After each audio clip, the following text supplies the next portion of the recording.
जय हिंद दोस्तों, मेरा नाम है रोहित सिंह। अभी तक आपने अपने चैनल RSR हॉट टिप्स को सब्सक्राइब नहीं किए हैं तो सब्सक्राइब कर ले और बगल के बेल आइकन को प्रेस कर दे।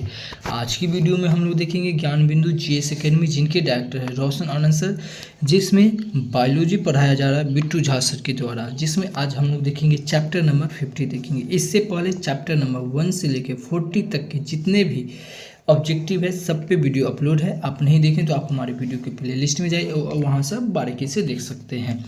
आज की वीडियो में हम लोग देखेंगे origin and evolution of life, यानी कि जीवन की उत्पत्ति एवं विकास। ये बायोलॉजी का लास्ट चैप्टर है। इसके बाद इन्वायरमेंट भी हम लोग कर लेंगे, जो भी बिट्टू झा सर के द्वारा ही पढ़ाया जा रहा है। चलिए दोस्तों, तो फिर शुरू करते हैं बिना समय वेस्ट किए हुए। हमारा पहला प्रश्न है,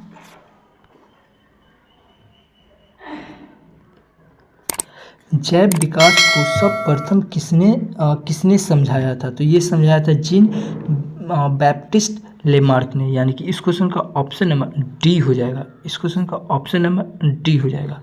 दूसरा प्रश्न, लेमार्क के क्रम विकास का सिद्धांत किस पुस्तक में प्रकाशित हुआ था?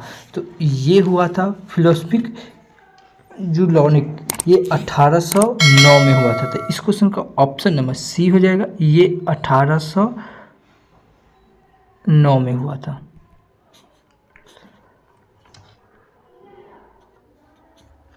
ठीक है। और उसके बाद ये जो पुस्तक है द ओरिजिन ऑफ स्पीसीज, ये डार्विनवाद ने किया था। कौन? ये डार्विनवाद ने किया था। जो द ओरिजिन ऑफ स्पीसीज जो पुस्तक है ये डार्विनवाद ने किया था। ठीक है, तो यहाँ पे ये ध्यान रखेंगे, ये भी पुस्तक का, इसे ये पुस्तक कौन किया था प्रकाशित? तो डार्विनवाद ने। अगला पुस्तक है लेमार्कवाद का मूल सिद्धांत है। तो क्या है? तो ये है उपार्जित लक्षणों की वंशागति, यानी कि इस क्वेश्चन का ऑप्शन नंबर बी सही हो जाएगा।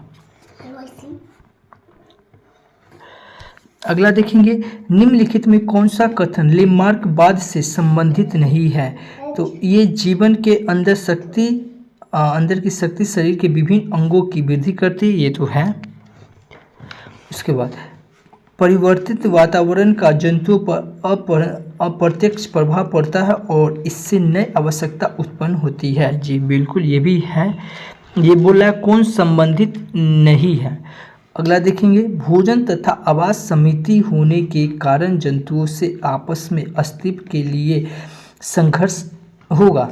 ये डार्विन द्वारा कहा गया था। ठीक है, लेमार्कवाद द्वारा नहीं कहा गया था। तो ये किसके द्वारा कहा गया था? तो ये डार्विन द्वारा कहा गया था। तो इस क्वेश्चन का ऑप्शन नंबर सी सही हो जाएगा। अगला प्रश्न देखेंगे, जीवों के प्राकृतिक चयन का सिद्धांत प्रतिपादित किया है। कौन किया है? तो ये डार्विन ने किया था। कौन किया था? डार्विन ने। अगला प्रश्न देखेंगे, डार्विनवाद या प्राकृतिकवाद चुनाववाद में निम्नलिखित में कौन सा सिद्धांत जिससे संबंधित है?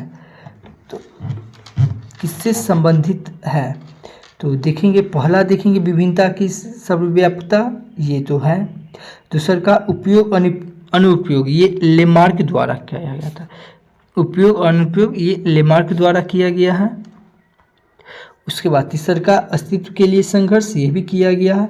उसके बाद युक्तम की अतिजीविता, ये भी किया गया। उसके बाद उपार्जित लक्षणों का वंशगति, ये भी लेमार्क द्वारा किया गया है। ये वाला लेमार्क द्वारा किया गया। उसके बाद उपयोगी विभिन्नताओं की वंशागति, यानी कि ये भी किया गया है। तो इस क्वेश्चन का ऑप्शन नंबर हो जाएगा 1, 3, 4, 6।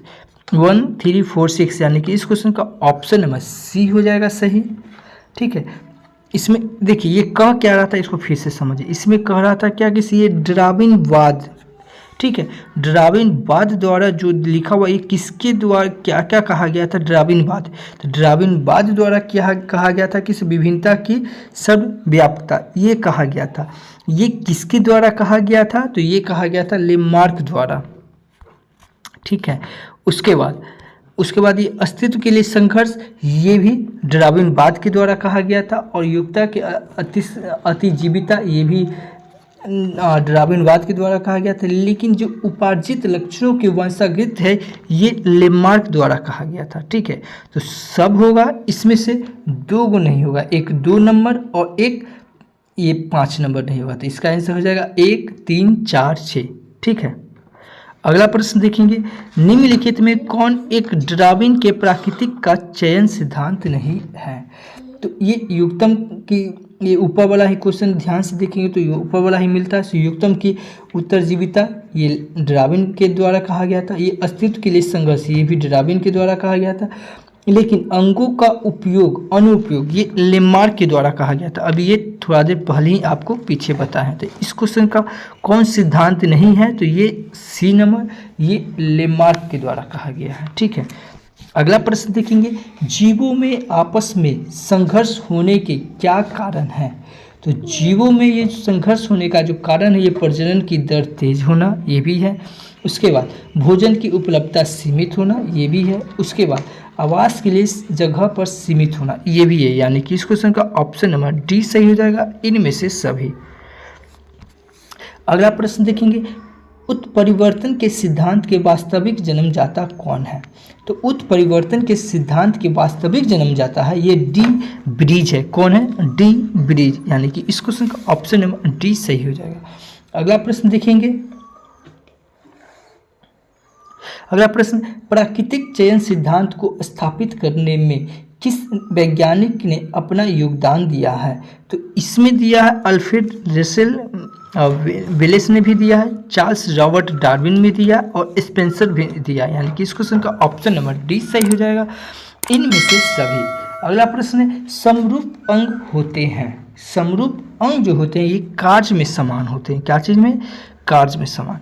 अगला प्रश्न देखेंगे, कीट पक्षी चमगादड़ के पंख उदाहरण है। तो ये किसके हैं?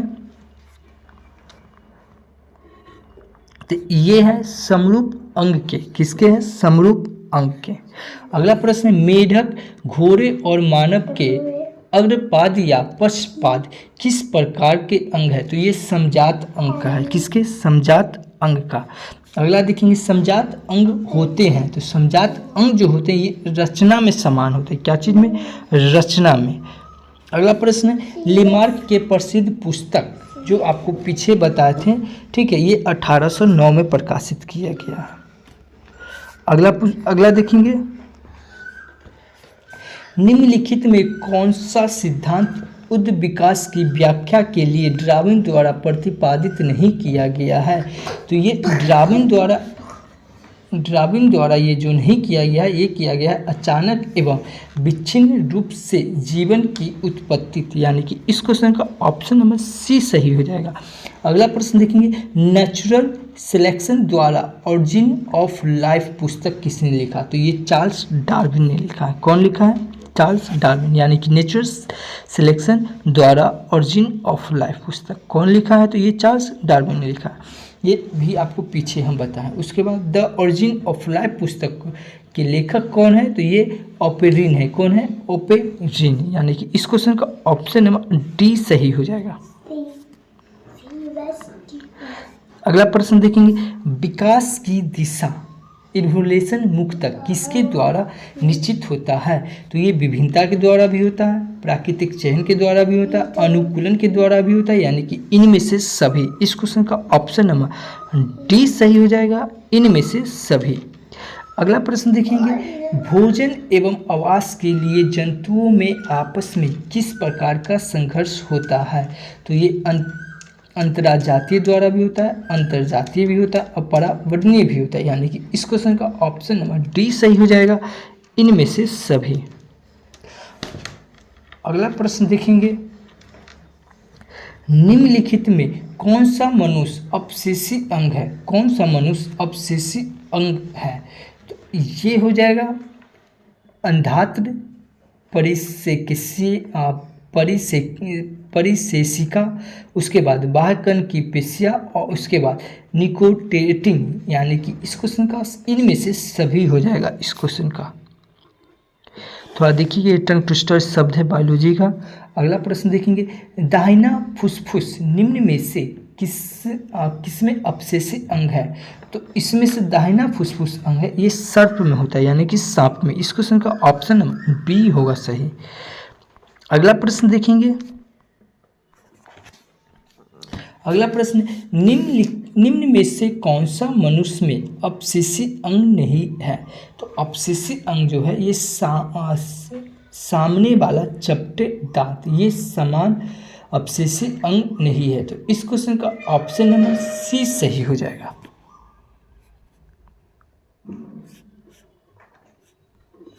इसका सी हो जाएगा। अगला प्रश्न देखेंगे, किस सिद्धांत के अनुसार नई जाति का निर्माण छोटी छोटी विभिन्नताओं का पीढ़ी दर पीढ़ी संचयन से नहीं बल्कि समान जन को संतानों में अचानक एवं सुस्पष्ट परिवर्तन उत्पन्न होने के कारण होता है। तो ये अचानक जो होता है ये उत्परिवर्तन का सिद्धांत है। किसका है? उत्परिवर्तन का सिद्धांत है। तो इस क्वेश्चन का ऑप्शन डी सही हो जाएगा।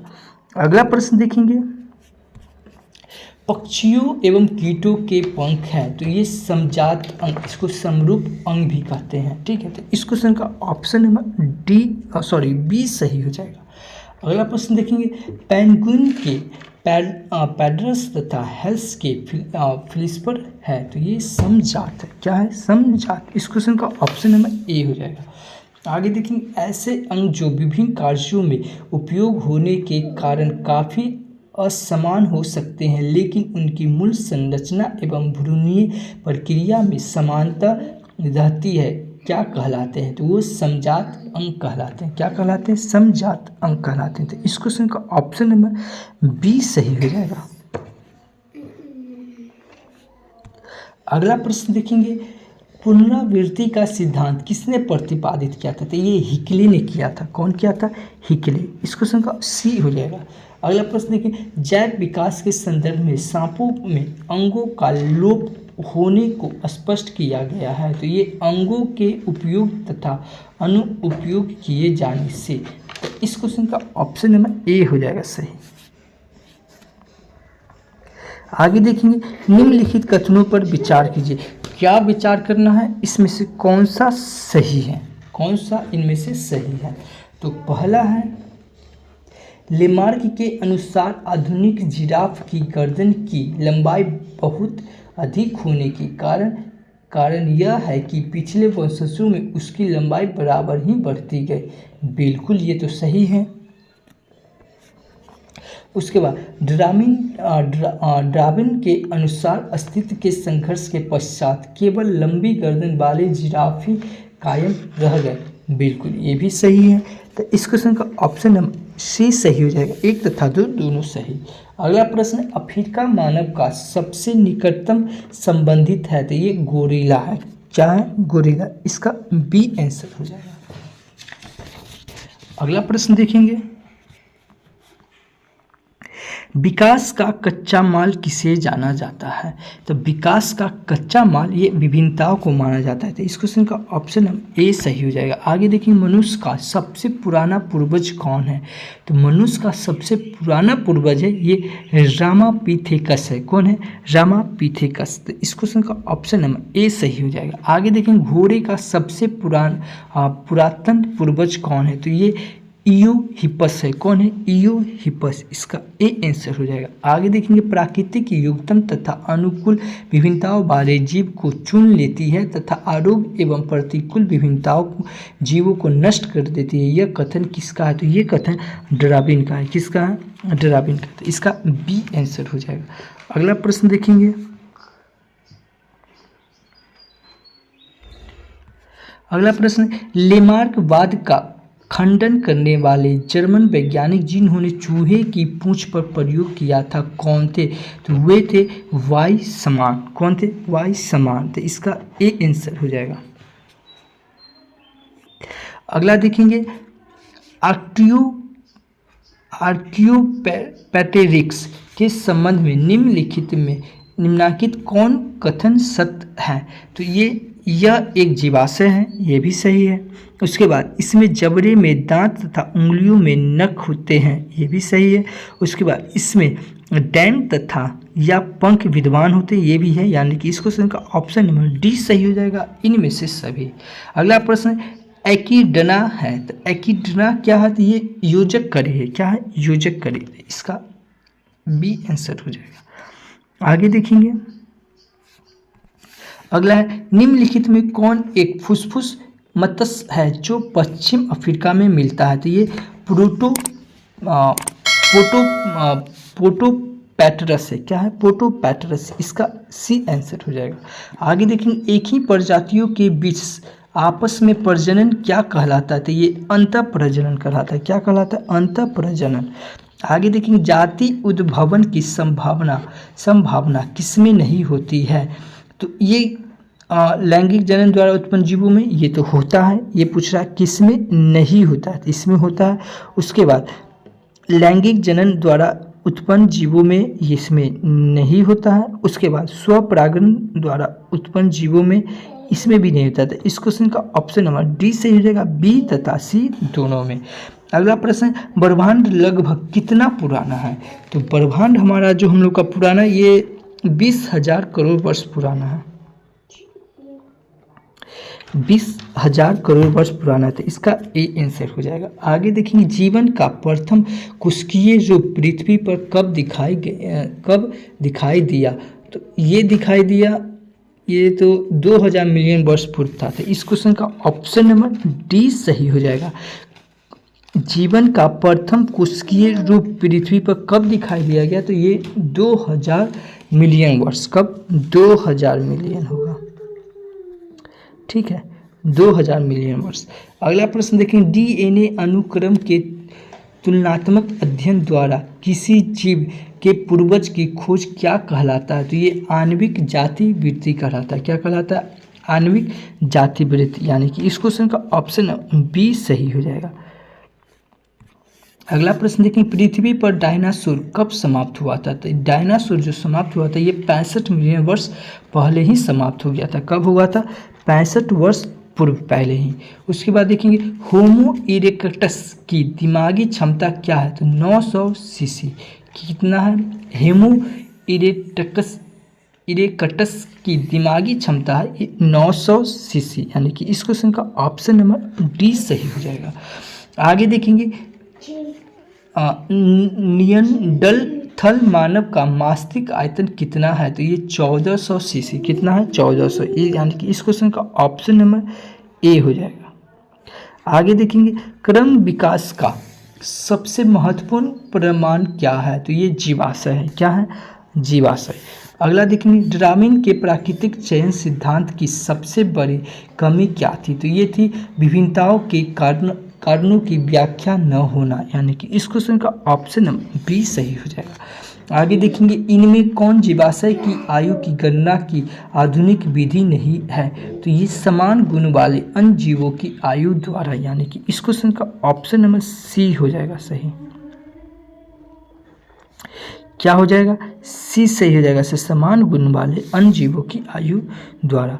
अगला प्रश्न है जीवन की उत्पत्ति हुई तो किससे? तो जल से। आगे देखेंगे सब प्रथम यह तथ्य किसने प्रकट किया कि मीथेन, अमोनिया, हाइड्रोजन एवं जल वाष्प से विद्युत विसर्जन द्वारा कार्बनिक यौगिक का संश्लेषण संभव है? तो ये किया था एस.एल. मिलर ने। कौन? एस.एल. मिलर ने। अगला प्रश्न, जीवन की उत्पत्ति के समय निम्न में कौन स्वतंत्र अवस्था में नहीं पाई जाती थी? तो ये ऑक्सीजन नहीं पाई जाती थी। तो इस क्वेश्चन का ऑप्शन नंबर डी सही हो जाएगा। अगला देखिए निम्न कथनों पर विचार कीजिए। क्या विचार करना है? इनमें से कौन सा सही है? तो पहला है कार्बनिक जैव अणुओं के संश्लेषण हेतु प्रारंभ में पृथ्वी का वातावरण का अपाचयक होना अनिवार्य था। जी हाँ, ये तो सही है। उसके बाद वर्तमान समय में पृथ्वी का वातावरण अपाचयक न होकर ऑक्सीकारक है। तो ये भी सही। यानी कि इस क्वेश्चन का ऑप्शन नंबर सी सही हो जाएगा। 1 तथा 2 दोनों सही। आगे देखेंगे विकास की प्रक्रिया में मनुष्य का निकटतम प्राणी कौन है? तो ये बंदर है। कौन है? बंदर। आगे देखेंगे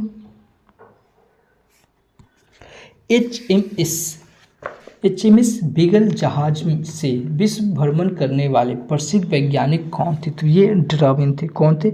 डार्विन। अगला है जीवों के विकास के संदर्भ में निम्नलिखित में कौन सा अनुक्रम सही है? तो ये सलामेंडर, अजगर और कंगारू, यानी कि इस क्वेश्चन का ऑप्शन नंबर सी सही हो जाएगा। आगे देखेंगे जीवों के विकास के संदर्भ में निम्नलिखित में कौन सा अनुक्रम सही है। तो ये जीवों के लिए उभयचर, सरीसृप, पक्षी और स्तनधारी, यानी कि इस क्वेश्चन का ऑप्शन नंबर ए सही हो जाएगा। आगे देखेंगे, आगे है निम्नलिखित में केवल अफ्रीका में ही पाए जाते हैं। तो अफ्रीका में जिराफ भी पाया जाता है और जेब्रा भी पाया जाता है, गोरिल्ला भी पाया जाता है, यानी कि इस क्वेश्चन का ऑप्शन डी सही हो जाएगा, इनमें से सभी। आगे देखेंगे भारत के शिवालिक पहाड़ियों से प्राप्त आदि मानव का जीवाश्य निम्न में से किसका था। तो ये रामापिथिकस का था। किसका? रामापिथिकस का। इसका डी आंसर हो जाएगा। आगे देखेंगे जीवन की उत्पत्ति किस महाकल्प से हुई है। तो जीवन की उत्पत्ति जो हुई है ये प्री कैम्बियन से हुई है, प्री कैम्बियन, यानी कि इस क्वेश्चन का ऑप्शन नंबर ए सही हो जाएगा। आगे देखेंगे मानव की उत्पत्ति किस युग में हुई है। तो मानव की उत्पत्ति जो हुई है ये प्लायोसीन में हुई। क्या हुई है? प्लायोसीन में।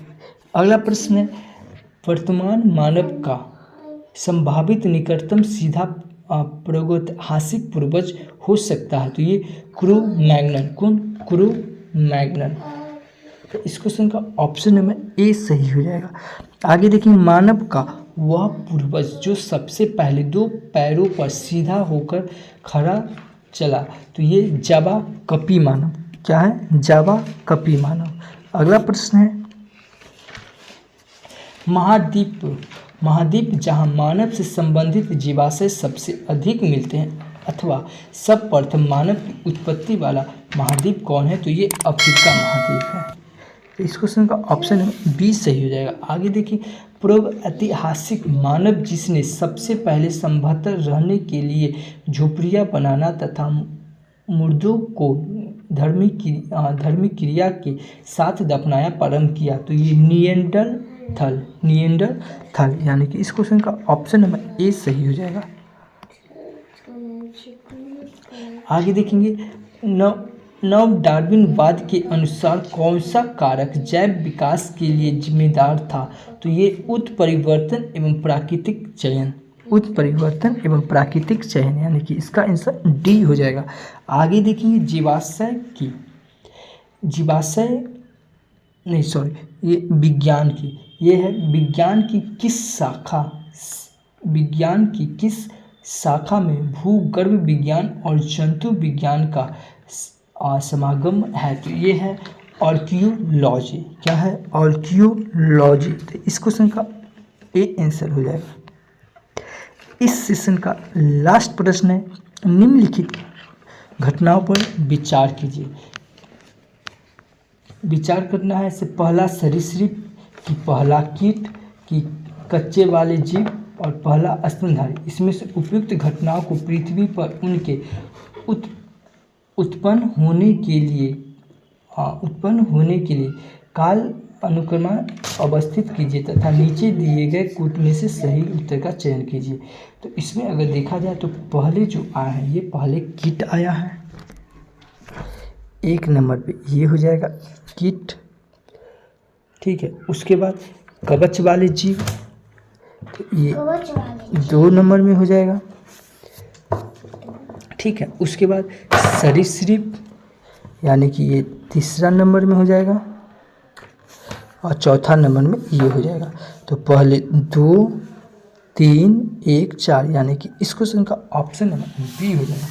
दोस्तों ये वीडियो अच्छी लगी तो हमारे चैनल को सब्सक्राइब कर लें, बगल की बेल आइकन को प्रेस कर दें और वैसे दोस्तों को जरूर शेयर करें जो ज्ञान बिंदु जीएस एकेडमी के नोट्स तो ले चुके हैं बट वो इसमें आंसर नहीं दिया हुआ है। ठीक है, उनको ये जरूर शेयर करें और बता दें कि ये ऐसा चैप्टर है से इसमें हर एक एग्ज़ाम में पूछा गया है और इसमें काफ़ी ज़्यादा प्रश्न आते हैं। आगे के चैप्टर के क्वेश्चन देखने के लिए, क्वेश्चन आंसर देखने के लिए तो हमारे चैनल को सब्सक्राइब कर लें। Thank you for watching this video. जय हिंद।